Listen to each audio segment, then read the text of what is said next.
Ok, ahora que nos tiene parte del festival Color y Amor, ese aquí está, todo año nos tiene de nuevo, eigenlijk parte lo cual nos está poniendo énfasis de parte de venta de artículos de San Valentino. Ese aquí nos tiene para 5 años acaba, que nos va en grande, lo cual a socio de ave que nos no a verwacht, eigenlijk e venta a promeco hora normal, pero nos está sumamente contento para esa aquí.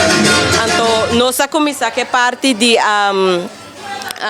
un proyecto que nos ha comenzado el slogan de temporada, entonces fue januario, nos ha comenzado que sei para cada alumno por un mes y docente también para traer un slogan, entonces nos saca que parte de slogan que es el Festival Amor y Color.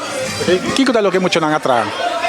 Lo cual que nos atrae eigenlijk en el momento de for de mainta, na começar com diferente criatividade, a partir de diferente hooky, caminhando para mostrar na criatividade, riba patch, t-shirt, meia, cabelo, riba na curva, of parte make-up e também unha. Nós temos items na aqui especificamente para sobretudo a ver com a temporada que nanta llena na mesmo color. Então também é parte amor, é parte unidade que nós temos pone focus riba che.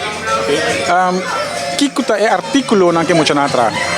Ok, artículo normalmente tu año nos está buscando en grande de items que normalmente está confort en parte de San Valentino, beer, colonia, chocolate, etcétera, etcétera, pero no está de un bundle de espacinha paqueta. Ese aquí tiene que ver también con el sector de cuidado y bienestar, y también es parte de comercio y venta. Entonces, hay dos sectores incluidos en otro ori, no está match con otro, para no hacer parte de venta. ¿Qué es el premio que nos para ganar?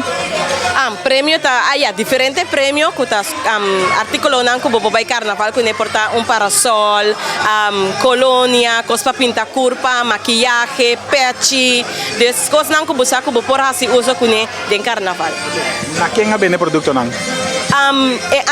Nos lleva 5 años maneira mas bisa acaba artículo na guarda vende externamente nos broadcast aqui na maior docente na de outros escola ya por exemplo de VMBO liceu então nós vai mais externo e bem aqui ya nos alunos não sempre tem pessoas não tas parpa esse aqui também nos é muito interessante para não para parpa e dia aqui então e bem aqui nós vai para fora pero nos meta tá com nós que vai mais para fora que tá riba caia mesmo.